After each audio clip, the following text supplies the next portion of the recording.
If you will allow me, I want to speak with you today about something that lives in the deepest chamber of your being, something you have felt but perhaps never named, something that whispers to you in the stillness between sleep and waking, in those moments when the veil grows thin and you sense truths that daylight seems to erase.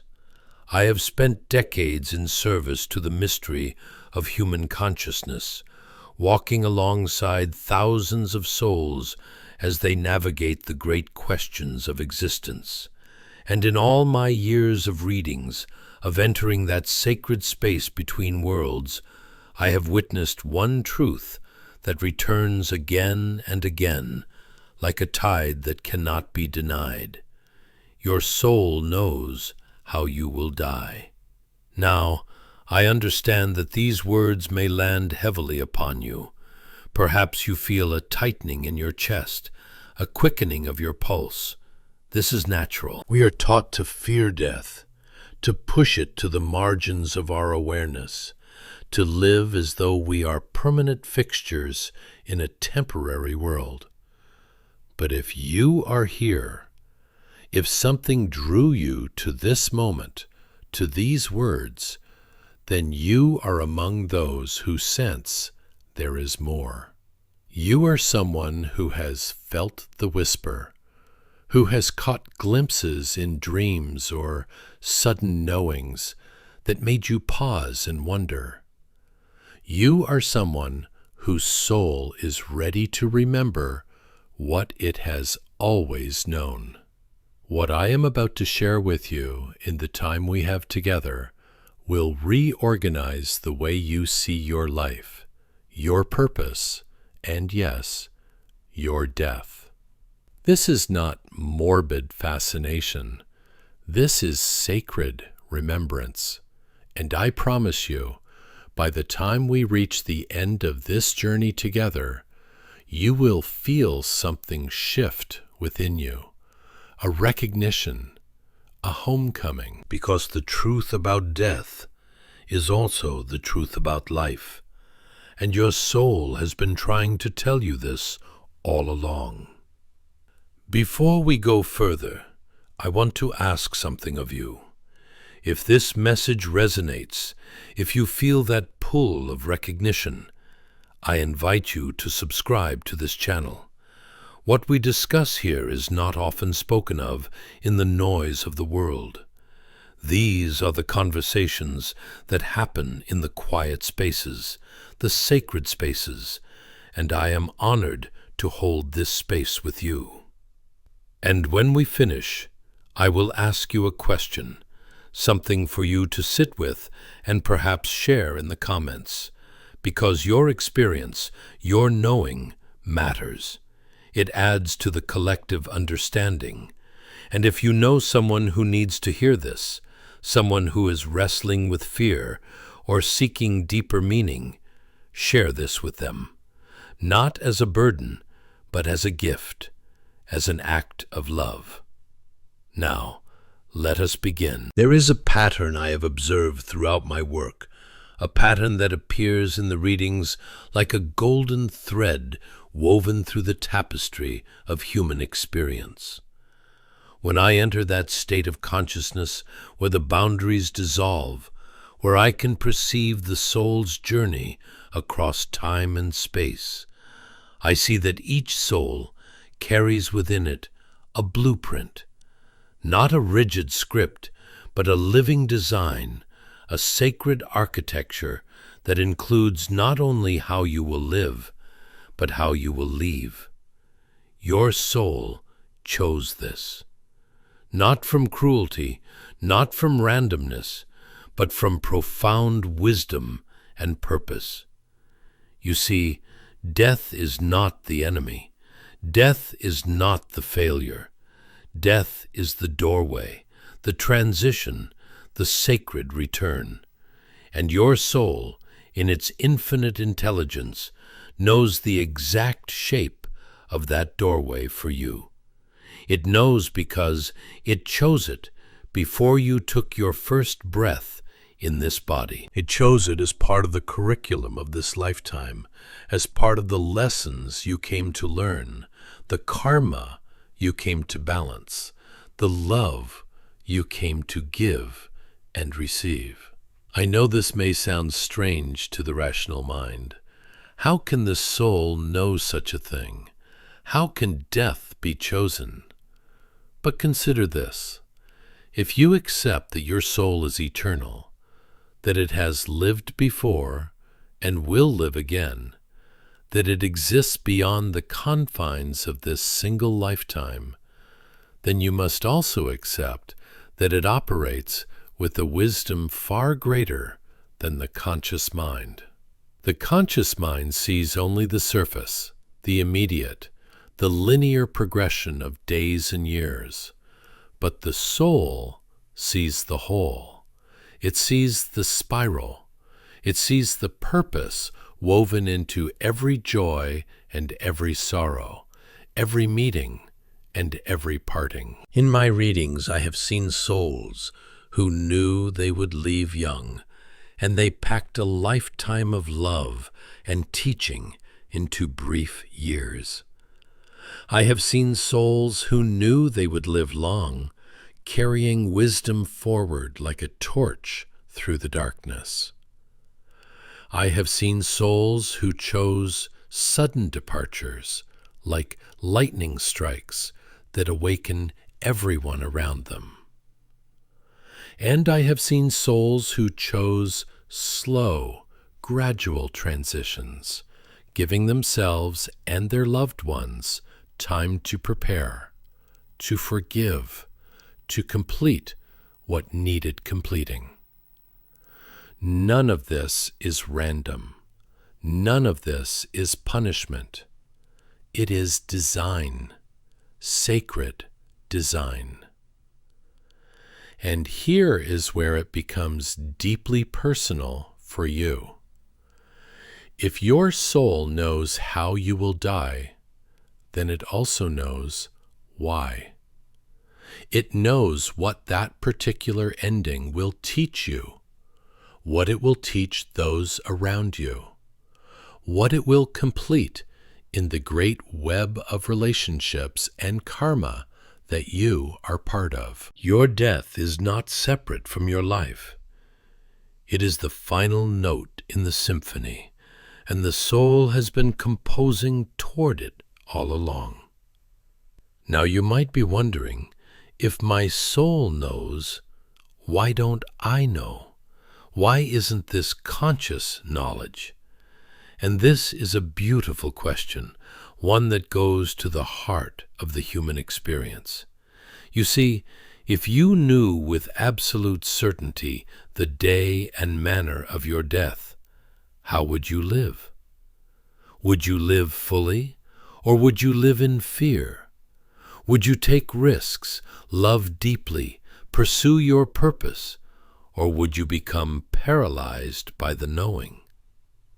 The veil between the conscious mind and the soul's knowing is not a punishment. It is a mercy. It is a protection.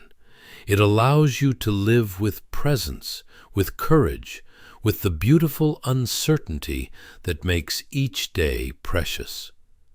But the veil is thin, not impenetrable. And there are moments, sacred moments, when the soul's knowing bleeds through.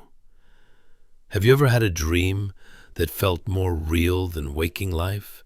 A dream where you experienced your own death, not with terror, but with a strange peace, a sense of rightness? Have you ever had a sudden knowing, a flash of intuition about how your story might end? Perhaps you were in a car and felt a certainty about an accident that never came. Perhaps you looked at water and felt a pull, a recognition.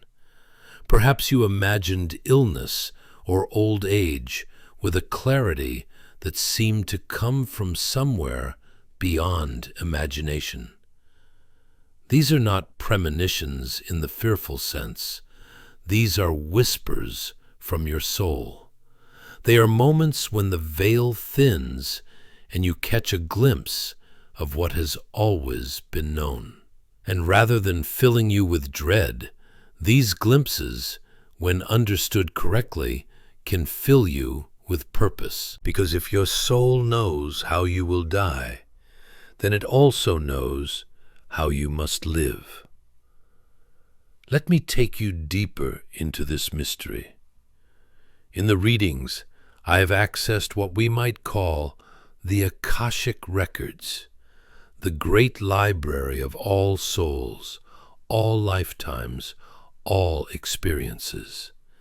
And within these records, I have seen that death is not an ending, but a transition point, carefully chosen by the soul for maximum growth and service. Some souls choose deaths that will inspire others.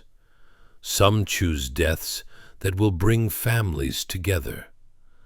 Some choose deaths that will close karmic loops, settling debts of love and learning that have spanned multiple lifetimes. I remember one reading in particular, a young woman who came to me troubled by recurring dreams of drowning.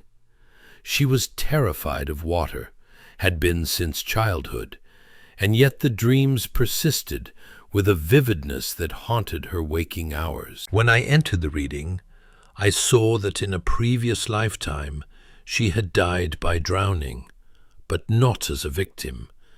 She had sacrificed herself to save a child, diving into turbulent waters without hesitation. That death had been a moment of profound courage and love, and her soul had chosen it as a completion of a karmic pattern of selfishness from an even earlier life.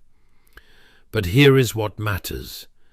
In this current lifetime, her soul was not destined to die by drowning again.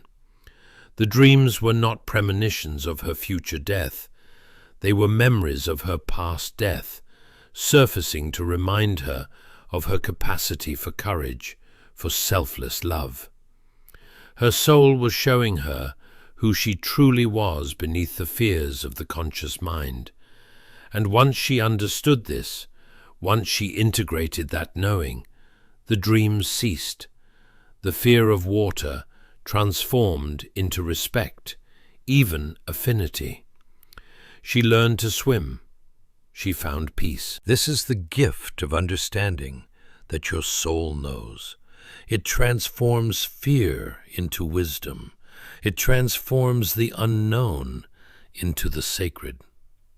Now, I want to address something that may be stirring in you. You may be thinking, if my soul chose how I will die, does that mean I have no free will? Does that mean my choices don't matter?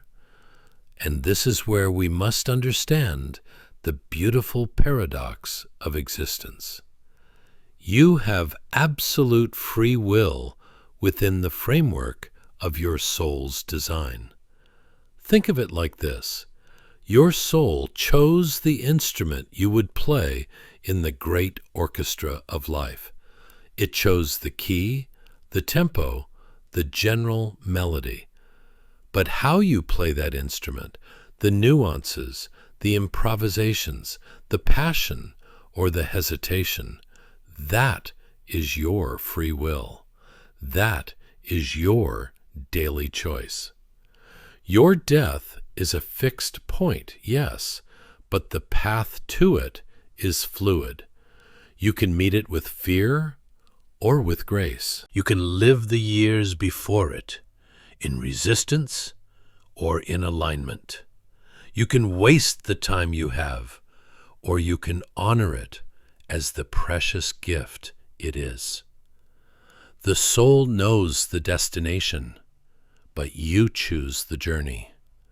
And here is something even more profound.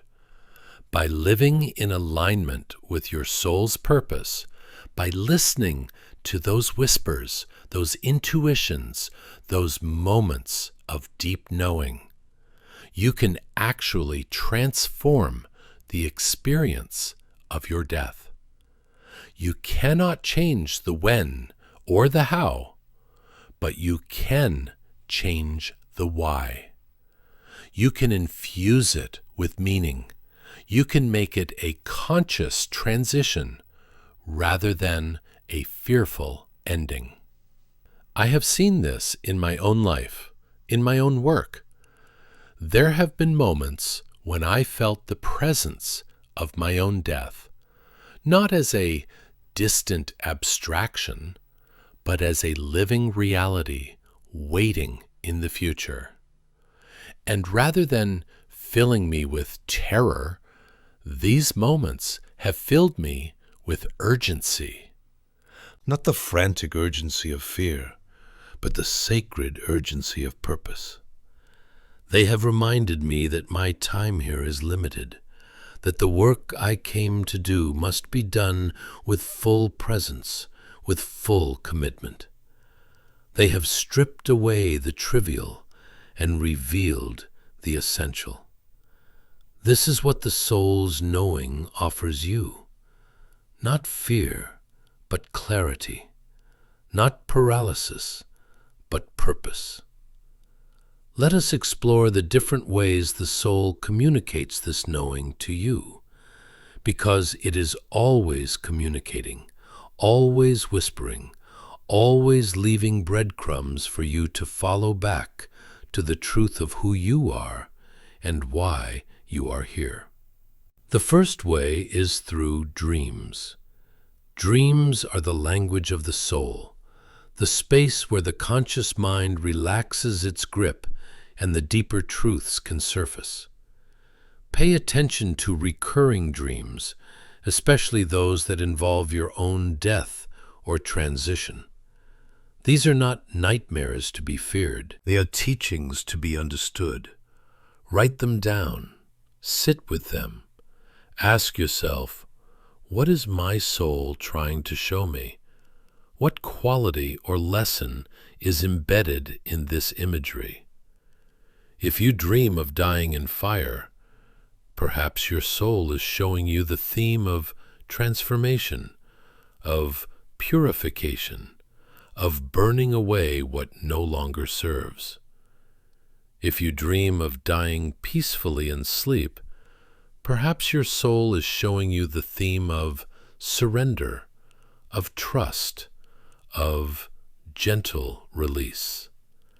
If you dream of dying in service, protecting someone or something you love, perhaps your soul is showing you the theme of sacrifice, of love greater than self-preservation. These dreams are not literal predictions. They are symbolic communications. They are your soul's way of preparing you, of teaching you, of helping you integrate the truth of your mortality into the fabric of your daily life. The second way is through intuition, those sudden knowings that arise without logical explanation. You might be driving and suddenly feel a certainty about how you will not die, which is just as important as knowing how you will. You might look at an elderly person and feel a deep recognition, a sense that this will be you, that you will live long and grow old.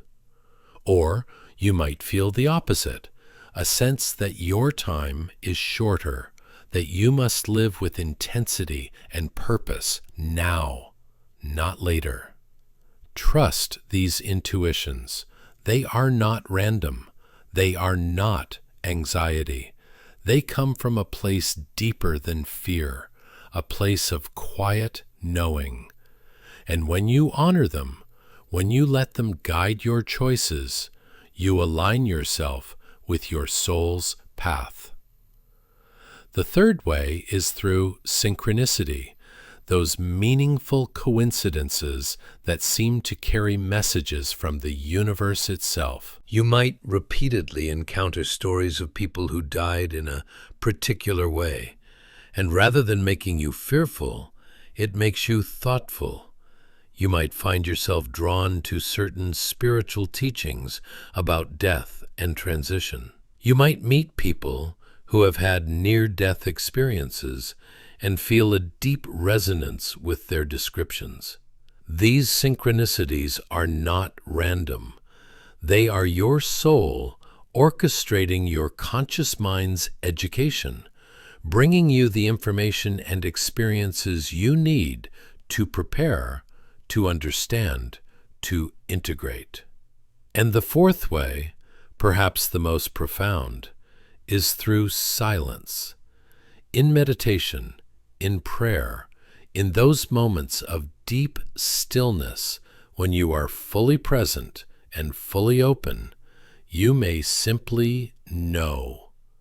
Not through words or images, but through a felt sense, a certainty that lives in your body, in your heart. This is the soul speaking in its truest language, beyond symbols, beyond concepts. This is direct knowing. If you have never experienced this, I encourage you to create space for it. Sit in silence. Breathe. Ask your soul to show you what you need to know, not with demand, but with openness, not with fear, but with trust. And then listen, not with your ears, but with your entire being. Now I want to take you into the deeper waters of why your soul chose the particular death it did, because this is where the teaching becomes most personal, most transformative. Every soul comes into incarnation with a specific curriculum, a set of lessons and experiences designed to evolve consciousness, to balance karma, to express and receive love in its many forms. And the manner of death is intimately connected to this curriculum. It is not arbitrary. It is not cruel. It is precise. If your soul chose a sudden death, perhaps the lesson is about presence, about living fully in each moment, because tomorrow is not guaranteed. Perhaps it is about teaching those you leave behind to cherish what they have while they have it, to not postpone love, to not wait for perfect conditions to say what needs to be said. If your soul chose a slow death, perhaps the lesson is about patience, about surrender, about the gradual release of control and the deepening of trust. Perhaps it is about giving yourself and others time to heal old wounds, to forgive, to complete what was left incomplete. Perhaps it is about demonstrating grace under difficulty, about showing that dignity and love can persist even as the body fails. If your soul chose a death in service, perhaps the lesson is about the ultimate expression of love, about the willingness to give everything for something greater than yourself. Perhaps it is about inspiring others to live with courage, to act from love rather than fear. If your soul chose a death in old age, surrounded by loved ones, perhaps the lesson is about the fullness of life, about the beauty of completion, about the harvest of a life well lived. Perhaps it is about demonstrating that death can be peaceful, natural, a gentle transition rather than a violent rupture. Each manner of death carries its own teaching, its own gift, and your soul chose the one that would serve your evolution and the evolution of those connected to you. But here is what you must understand. Knowing this, feeling this, does not mean you become passive. It does not mean you stop taking care of your health, stop looking both ways before crossing the street, stop living with wisdom and caution. The soul's knowing exists on a different level than practical living. You can know that your death is already written in the soul's book and still live each day with full engagement, full responsibility, full care. In fact, this knowing should make you more engaged, not less, because if you understand that your time is finite, that your death is a fixed point in the future, then every moment between now and then becomes precious. Every conversation becomes an opportunity.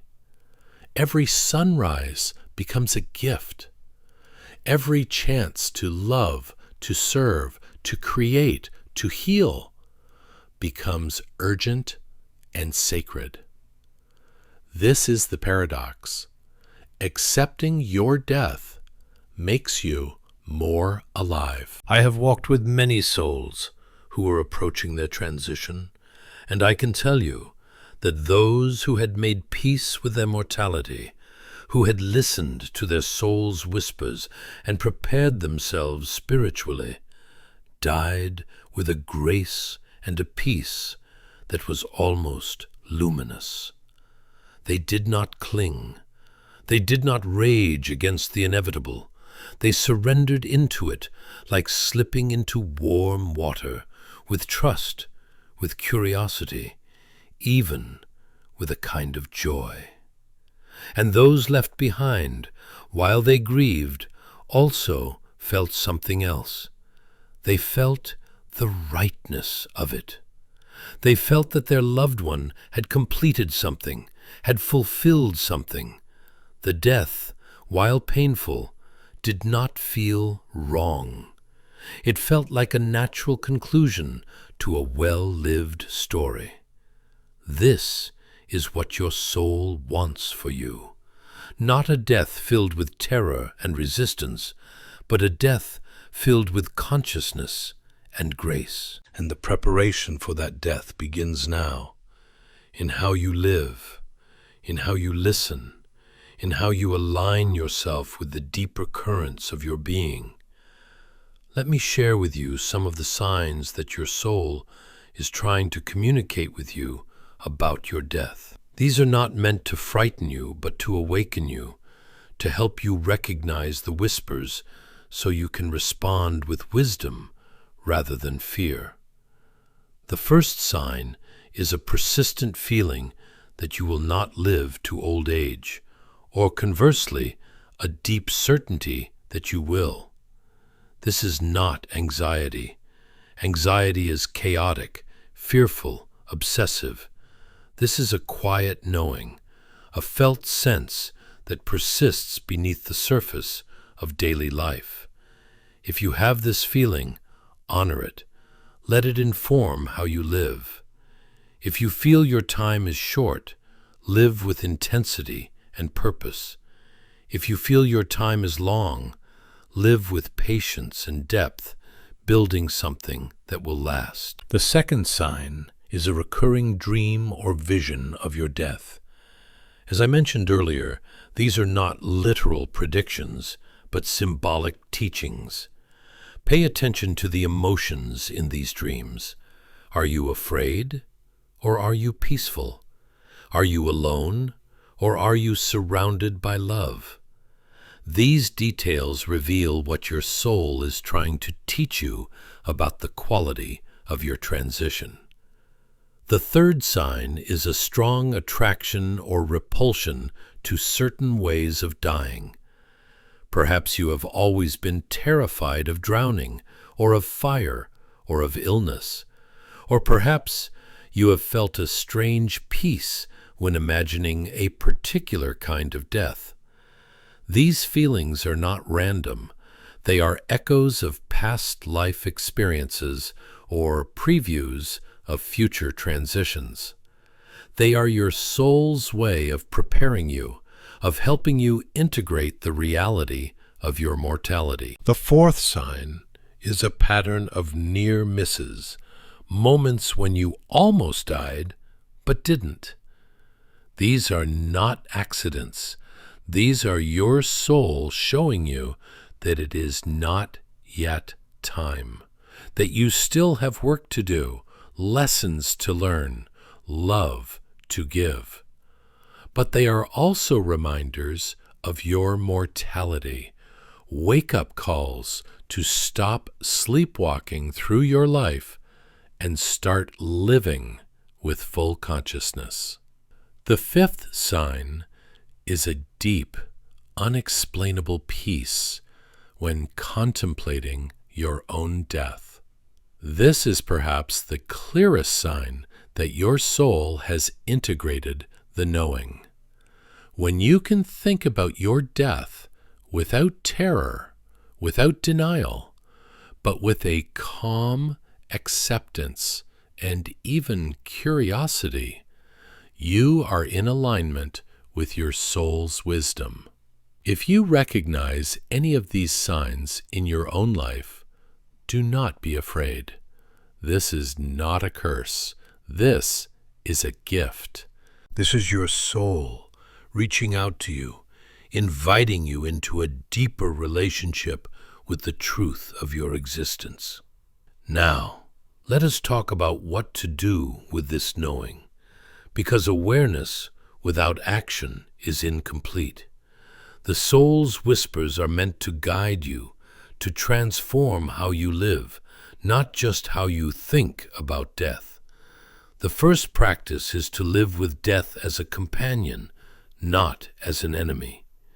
In many spiritual traditions, there is a practice of meditating on death, of contemplating your mortality regularly so that it becomes familiar, integrated, even friendly. This is not morbid. This is liberating. When you accept that you will die, you stop wasting time on things that don't matter. You stop postponing joy. You stop holding grudges. You stop living in fear of judgment or failure, because you realize that in the grand scheme of your soul's journey, these things are small. I encourage you to set aside time, perhaps once a week, to sit quietly and contemplate your death, not with fear, but with curiosity. Ask yourself, if I knew I would die tomorrow, what would I regret not having done? What would I regret not having said? Who would I need to forgive? Who would I need to thank? And then do those things, say those words, offer that forgiveness, express that gratitude. Do not wait.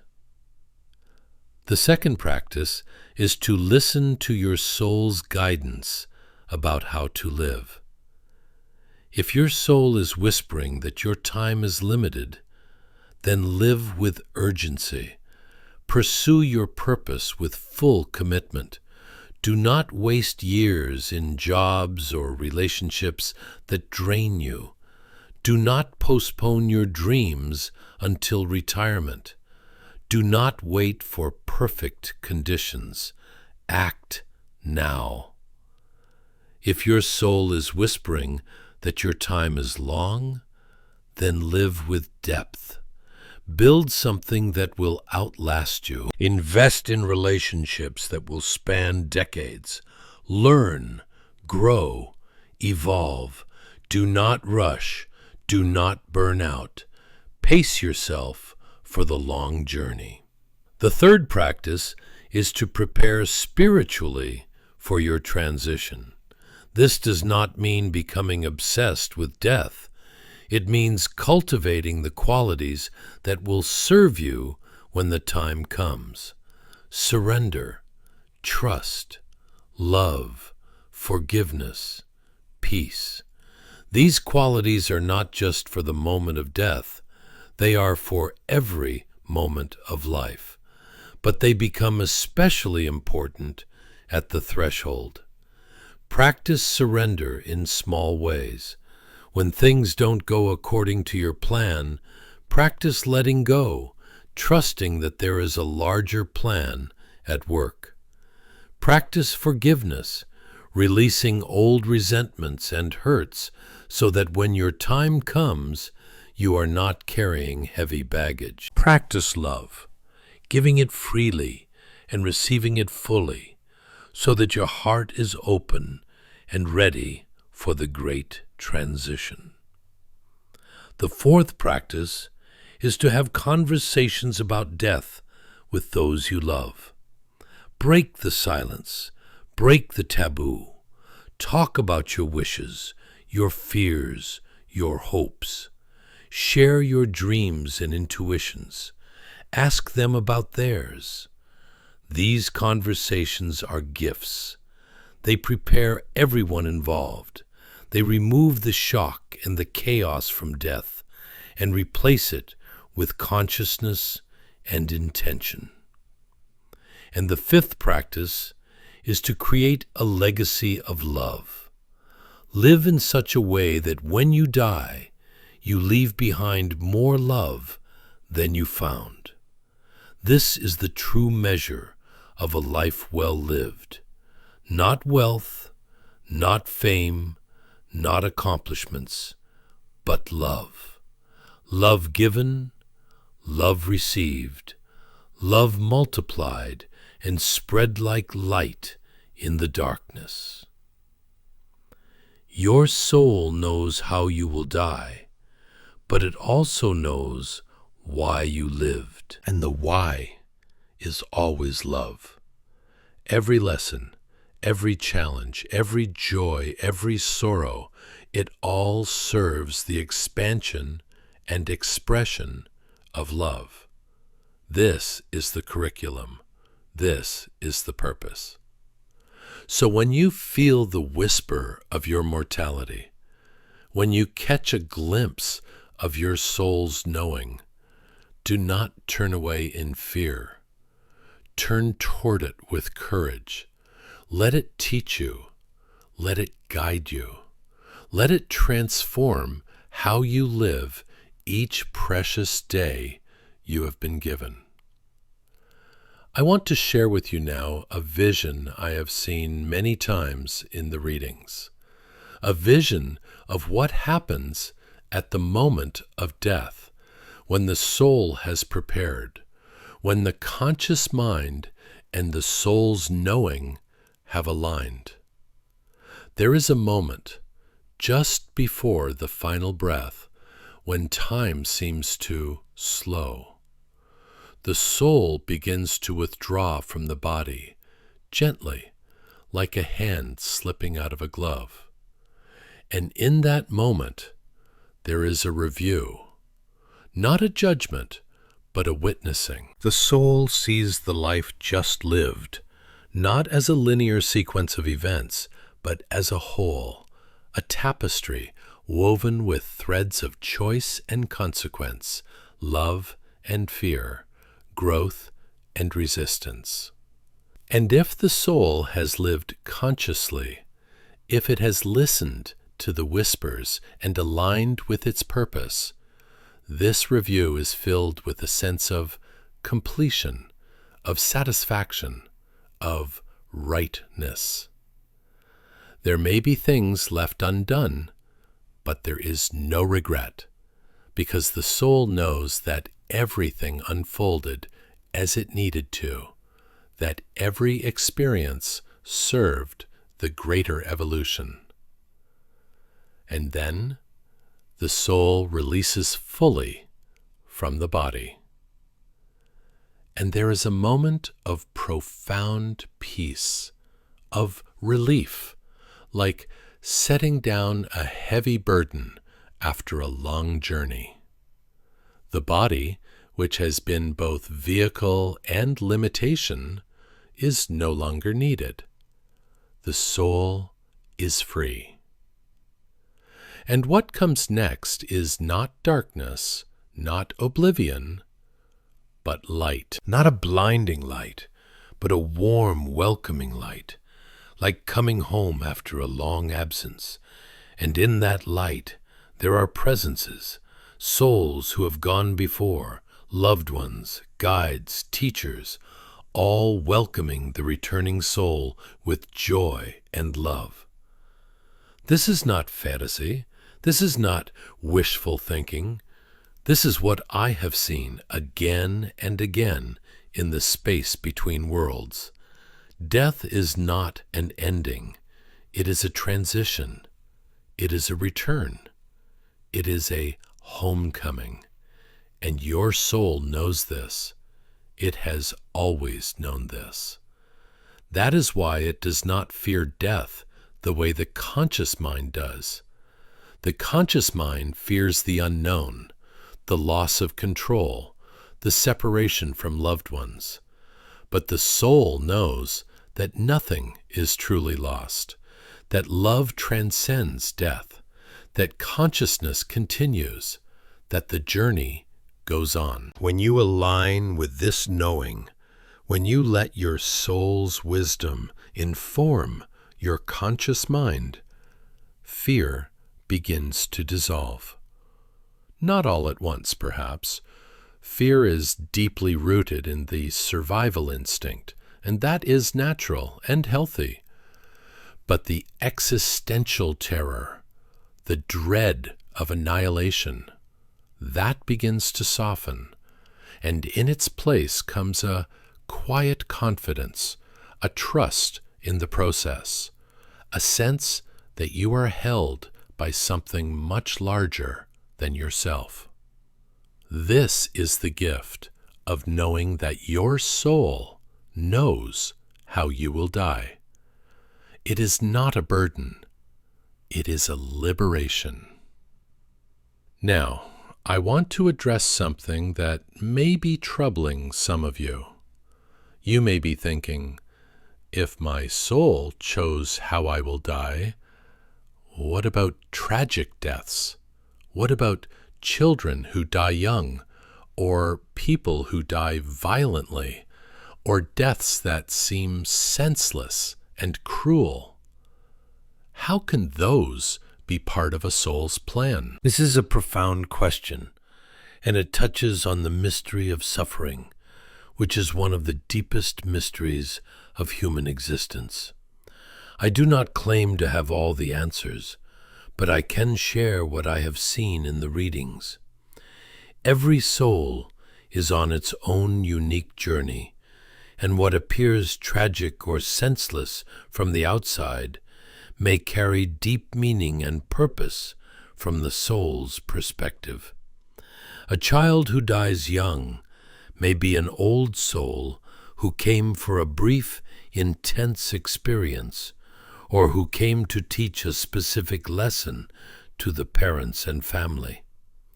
A person who dies violently may be completing a karmic pattern from a past life, or may be choosing to experience the full spectrum of human existence, including its darkest aspects. This does not mean that suffering is good, or that we should be passive in the face of injustice or cruelty. It means that there are layers of meaning and purpose that we cannot always see from our limited perspective. The soul sees the whole, the long arc of evolution across many lifetimes. What appears as tragedy in one lifetime may be understood as necessary growth from the soul's eternal perspective. And even in the most difficult deaths, there is always love. There is always the opportunity for those left behind to grow, to deepen, to open their hearts in ways they never would have otherwise. Grief is the price of love, and it is also the teacher of compassion, of empathy, of the preciousness of life. So when you encounter death that seems senseless or cruel, do not harden your heart. Do not turn away from the mystery. Instead, hold space for the complexity, for the layers of meaning that you may not fully understand. Trust that the soul knows what it is doing, even when the conscious mind cannot comprehend. And if you have lost someone in a way that feels tragic or incomplete, know that their soul is at peace. Know that their journey continues. Know that the love you shared is not lost, but transformed, woven into the fabric of your own soul, carried forward into all your future moments. Death does not end love. It changes its form, but it does not end it. Let me bring this back to you, to your life, to this moment. You are here, alive, breathing, aware. Your death is written in your soul's book, but it is not today. Today, you have life. Today, you have choice. Today, you have the opportunity to align with your soul's purpose, to listen to the whispers, to live with consciousness and intention. What is your soul trying to tell you? What have you been ignoring or pushing away? What dreams, what intuitions, what knowings have you been dismissing as fantasy or fear? I invite you to take a moment right now to close your eyes and breathe. Ask your soul to speak to you, not about the exact details of your death, but about how you should live. What matters most? What needs your attention? What needs to be released? What needs to be embraced? Listen, not with your mind, but with your heart, and trust what you hear. Your soul knows how you will die, but more importantly, it knows why you are alive. It knows the gifts you came to give, the lessons you came to learn, the love you came to share. And every day that you align with this knowing, you are living your purpose. You are fulfilling your soul's contract. You are becoming who you truly are. This is not about perfection. You will make mistakes. You will forget. You will get lost in the noise and the fear and the distractions of the world. This is part of being human. But the soul is patient. It will keep whispering. It will keep leaving breadcrumbs. It will keep calling you home to yourself. And when you listen, when you follow those whispers, life becomes richer, deeper, more meaningful. Synchronicities increase. Doors open. The right people appear at the right time. Challenges become opportunities. Suffering becomes teaching. And death, that great mystery, becomes not a terror lurking in the future, but a companion walking beside you, reminding you to live fully, to love deeply, to not waste a single precious moment. I have lived my life in service to this mystery, to helping souls remember who they are and why they are here. And I can tell you with absolute certainty that the greatest tragedy is not death. The greatest tragedy is a life unlived, a soul that never awakened to its purpose, a heart that never opened to its full capacity for love. You have been given this life, this body, this moment. It is temporary, yes. It will end, yes. But it is also miraculous, precious, unrepeatable. You, in this exact form, with this exact combination of experiences and gifts and challenges, will never exist again. This is your one chance to be this version of yourself, to live this particular story, to give this particular gift to the world. Do not waste it in fear. Do not waste it in distraction. Do not waste it waiting for someday, for perfect conditions, for permission from others. Your soul knows how you will die. Let that knowing wake you up. Let it fill you with urgency and purpose. Let it strip away everything that doesn't matter and reveal what does. And what matters always is love. Love for yourself, for others, for the earth, for the mystery itself. Love is the currency of the soul. Love is what you take with you when you die. Love is what remains when everything else falls away. So live with love. Lead with love. Let love be your compass and your courage. And when your time comes, when your soul's knowing becomes your conscious reality, you will be ready. You will surrender into that great transition with peace, with trust, with gratitude for the journey you have been given. I want to leave you with a practice, something you can do every day to strengthen your connection to your soul's knowing and to live with greater consciousness and purpose. Each morning, before you begin your day, take a few moments to sit in silence. Place your hand on your heart and breathe. And then speak these words, either aloud or silently. I am a soul on a journey. I chose this life, this body, this moment. My time here is limited and precious. Today, I choose to live with consciousness and love. I choose to listen to my soul's whispers. I choose to align with my purpose. I choose to give my gifts fully and to receive life's gifts with gratitude. And when my time comes to leave this body, I will do so with peace, knowing I lived as fully as I could.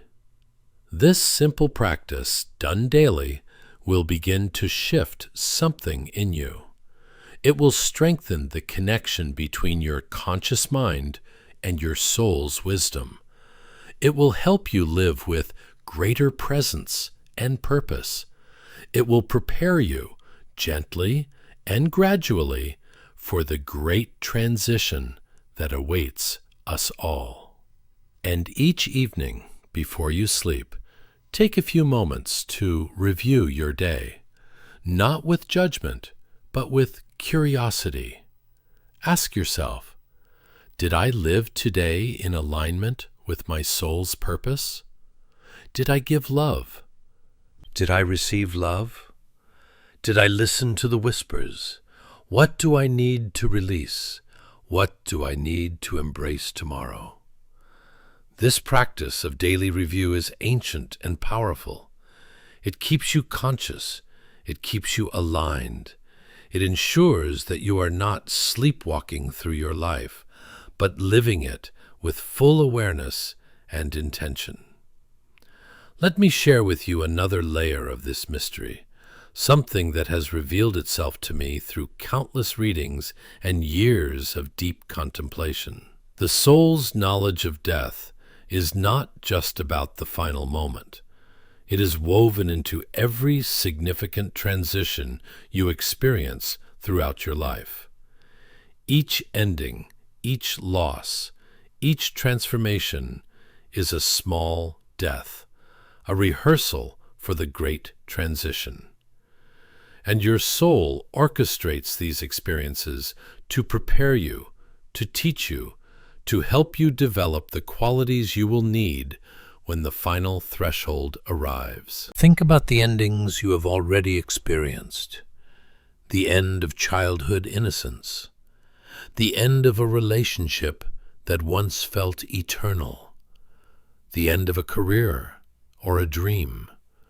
The loss of a loved one.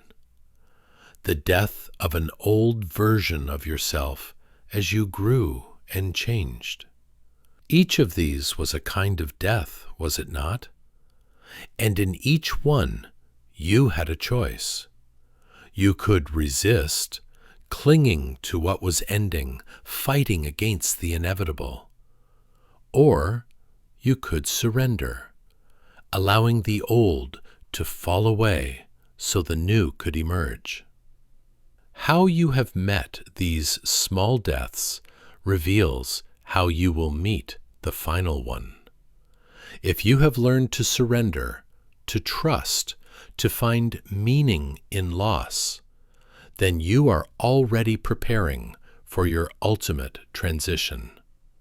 If you are still fighting every ending, still unable to let go, still terrified of change, then your soul is giving you opportunities again and again to practice, to learn, to grow. I have seen in the readings that souls who die with the most peace are not those who have lived the easiest lives.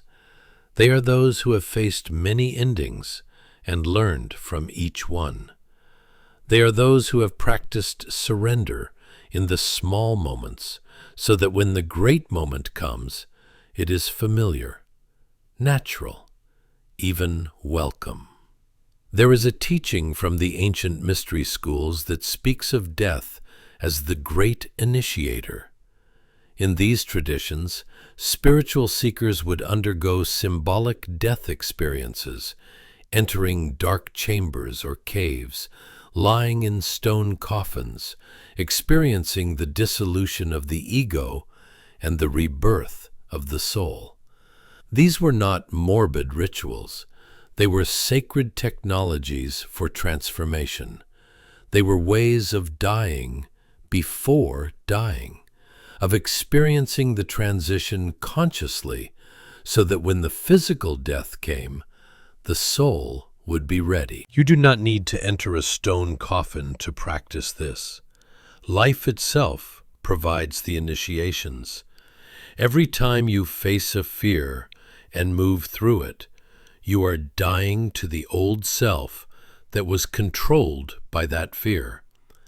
Every time you forgive someone who hurt you, you are dying to the identity of victim and being reborn as a free soul.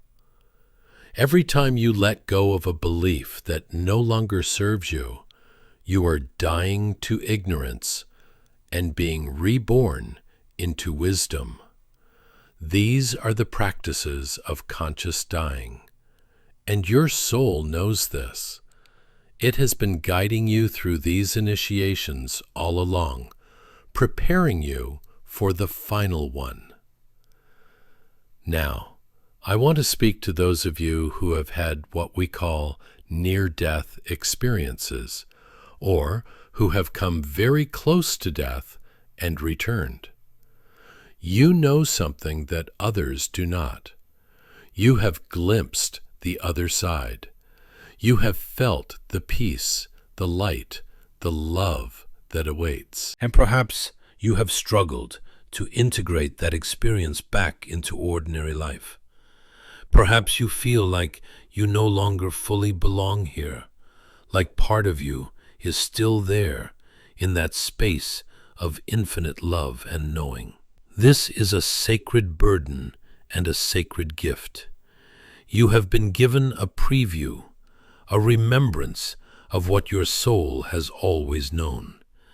and you have been sent back for a reason, not because your work is incomplete in some punishing sense, but because you have more love to give, more wisdom to share, more light to bring into this world. Your near-death experience was not an accident. It was your soul showing you the truth, strengthening your faith, preparing you to live with even greater purpose and courage. If you have had such an experience, I encourage you to honor it, to speak about it when appropriate, to let it guide how you live. You are a bridge between worlds, and that is a profound responsibility and privilege. And for those who have not had such an experience, know that you do not need to nearly die to access this knowing. Meditation, prayer, deep contemplation, sacred plant medicines used with intention and guidance, even profound grief, all of these can thin the veil and give you glimpses of the greater reality. Your soul is always trying to show you. You need only create the space to receive. There is another aspect of this teaching that I feel called to share. The soul's knowledge of death includes not just the how and the when, but also the who. Who will be with you? Who will guide you across the threshold? Who will welcome you on the other side? This is not random. This is orchestrated by love. In my readings, I have seen that souls often arrange to die in the presence of specific people or at specific times that hold meaning. A mother who waits to die until her distant child arrives home. A husband and wife who die within days of each other after 70 years of marriage. A soul who chooses to leave on a significant date, an anniversary, a birthday, a sacred day. These are not coincidences. These are soul agreements, sacred contracts made before birth and honored at death. And the souls who welcome you on the other side, they are also chosen. Often they are loved ones who have gone before, who have been waiting for you, preparing the way. Sometimes they are guides or teachers from past lives, souls who have walked with you through many incarnations. Sometimes they are aspects of your own higher self, the part of you that has always remained in the light, that has never forgotten who you truly are. Death is not a lonely journey into the unknown. It is a homecoming, a reunion, a return to love, and your soul knows who will be there to greet you, to hold you, to welcome you back. This knowing can bring such comfort, especially when you are grieving the loss of a loved one. They are not lost. They are not gone. They have simply transitioned ahead of you, and they are waiting. They are watching over you. They are sending you signs, if you have the eyes to see and the heart to feel. A sudden scent that reminds you of them, a song that plays at just the right moment, a dream where they appear, vibrant and whole and filled with love. These are not your imagination. These are real communications from the other side. Your loved one's way of saying, I am here. I am well. I love you still. And when your time comes, they will be there to guide you across. You will not be alone. You will never be alone. Let me also address the question of timing, because this troubles many people. If the soul knows when you will die, What about accidents? What about sudden, unexpected deaths? How can those be part of the plan? From the soul's perspective, there are no accidents. Every event, every encounter, every moment is part of the great web of synchronicity and purpose. What appears as a random accident from the human perspective is often a precisely orchestrated exit point from the soul's perspective. I have seen in the readings that souls who choose sudden deaths often do so for specific reasons. Perhaps they came to teach a lesson about the fragility of life, the importance of living fully in each moment. Perhaps they came to bring a family together through shared grief. Perhaps they completed their soul's curriculum early and chose to exit quickly rather than lingering. Perhaps they were needed on the other side for work that could only be done from that realm. The soul's timing is perfect, even when it seems cruel or senseless to those left behind. This does not mean you should not grieve. Grief is love with nowhere to go, and it is sacred.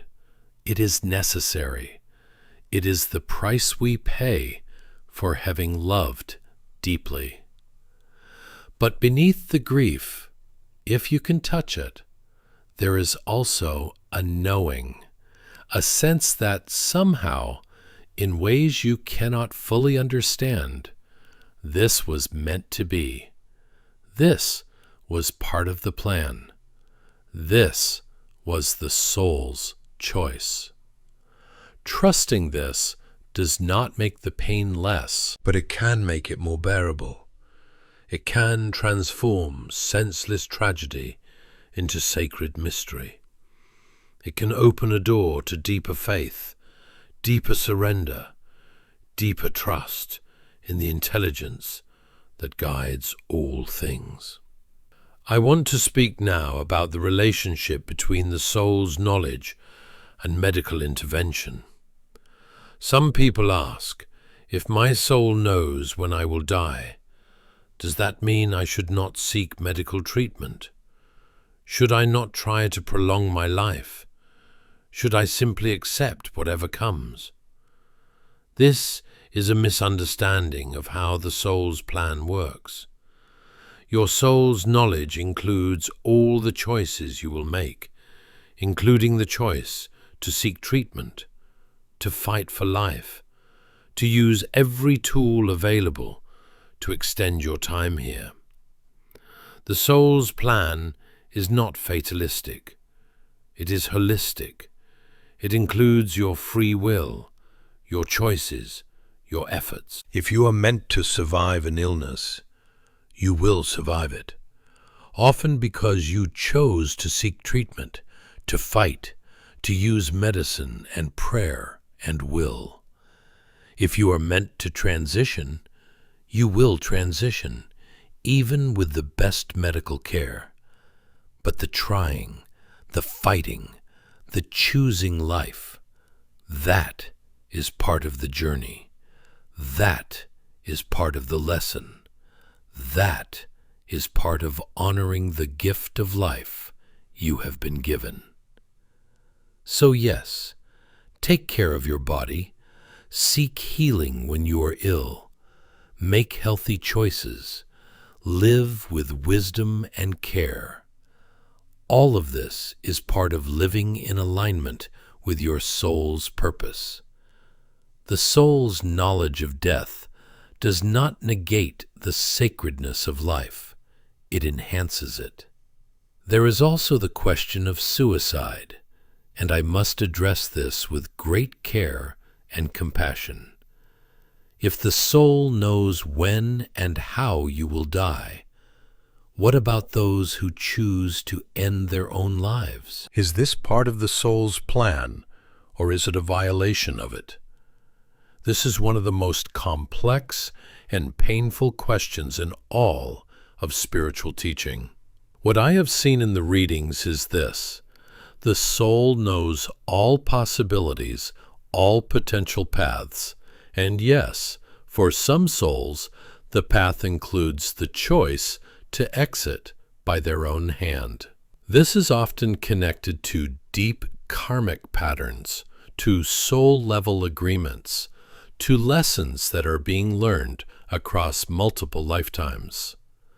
But I have also seen that when a soul exits this way, there is often a sense of incompletion on the other side, a recognition that there was another way, a harder way perhaps, but a way that would have brought more growth, more healing, more resolution. The soul is not punished for this choice. There is no hell, no eternal damnation. But there is a review, a deep understanding of what was chosen and what was avoided. If you are someone who has struggled with thoughts of ending your life, please hear me. Your pain is real. Your suffering is real, and you are not alone. But your soul did not bring you here to suffer endlessly. It brought you here to grow, to heal, to transform that suffering into wisdom and compassion. There is help available. There are people who care. There are paths through the darkness that you cannot see from where you are standing. Your death will come in its time. You do not need to force it. You do not need to escape. What you need is support, healing, connection, and time. Please reach out. Please stay. Please trust that your soul knows the way through, even when your conscious mind cannot see it. And if you have lost someone to suicide, please know that their soul is at peace now. They are held in love. They are learning and growing on the other side. And the love you shared with them is not lost. It is eternal.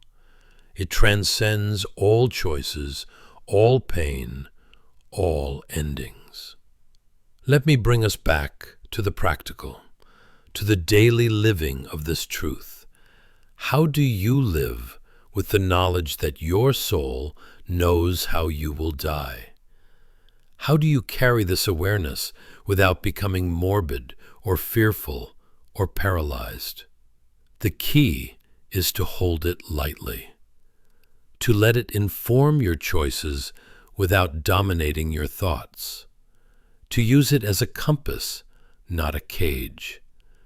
When you are faced with a decision, ask yourself, if I knew I would die tomorrow, what would I choose? This question cuts through all the noise, all the fear of judgment, all the concern about what others will think. It reveals what truly matters to you. And then, choose that. Choose what matters. Choose what is true. Choose what is love. When you are tempted to postpone joy, to wait for perfect conditions, to put off the trip or the conversation or the creative project, remember, your time is limited. Your soul knows this, and it is whispering to you, now. Do it now. Love now. Live now. When you are caught in conflict, in resentment, in the small dramas of ego, remember, you will die. They will die. All of this is temporary.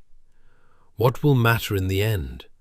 Not who was right, not who won, but whether you loved, whether you forgave, whether you chose connection over separation. This is how you live with the soul's knowing. You let it wake you up. You let it cut through the illusions. You let it bring you back, again and again, to what is real, what is true, what is sacred. Now, as we truly come toward the end of our time together, I want to acknowledge that what I have shared with you today is not easy. It asks you to face what most people spend their entire lives avoiding. It asks you to look directly at your mortality, to feel it, to integrate it, to let it transform you. This takes courage.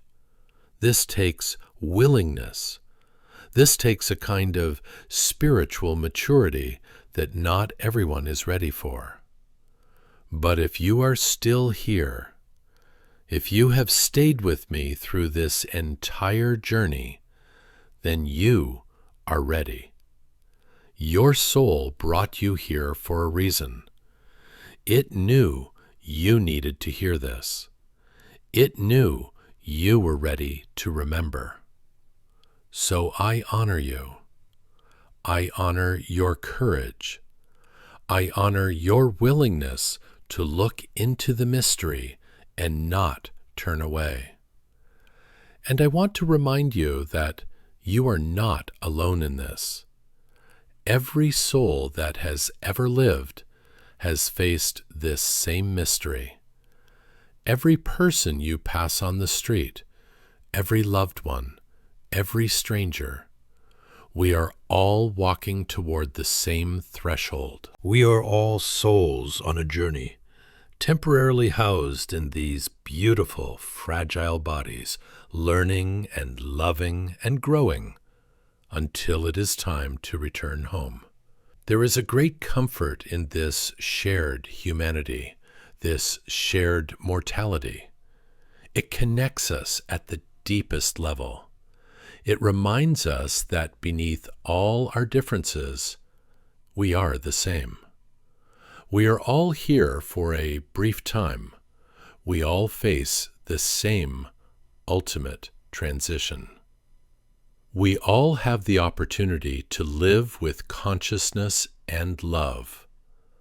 And when you understand this, when you really feel it, compassion arises naturally. How can you hold a grudge against someone when you know they too will die? How can you waste time on petty conflicts when you know your time together is limited? How can you withhold love when you know that love is the only thing that truly matters, the only thing that transcends death? This knowing, this soul-level awareness of mortality is the foundation of wisdom. It is the foundation of compassion. It is the foundation of a life well lived. So take this knowing with you. Let it inform your choices. Let it guide your relationships. Let it shape your priorities. Let it wake you up to the preciousness of this moment, this breath, this heartbeat. Your soul knows how you will die. But today, right now, you are alive. You are here. You are aware. And that is a miracle. That is a gift. That is an opportunity. Do not waste it. Before I close, I want to ask you that question I promised. This is not just for me. This is for you, to help you integrate what you have heard, to make it personal, to bring it from the realm of ideas into the realm of lived experience. The question is this: if you knew with certainty that you would die 1 year from today, what would you change about how you are living right now? What would you do more of? What would you do less of? Who would you reach out to? What would you say? What would you create? What would you release? Sit with this question. Write about it if that helps. And if you feel moved to share your answer in the comments, please do. Your reflection may be exactly what someone else needs to hear. Your courage may inspire someone else's awakening. And if this message has touched you, if it has shifted something in you, I invite you again to subscribe to this channel, to be part of this community of souls who are willing to look into the mystery, to ask the deep questions, to live with consciousness and purpose. And share this with someone who needs it. You will know who they are. Your soul will guide you. I want to close with a blessing, something to carry with you as you go forward from this moment. May you live with courage and consciousness. May you listen to your soul's whispers and trust its wisdom. May you love deeply and fully without holding back. May you give your gifts generously and receive life's gifts with gratitude.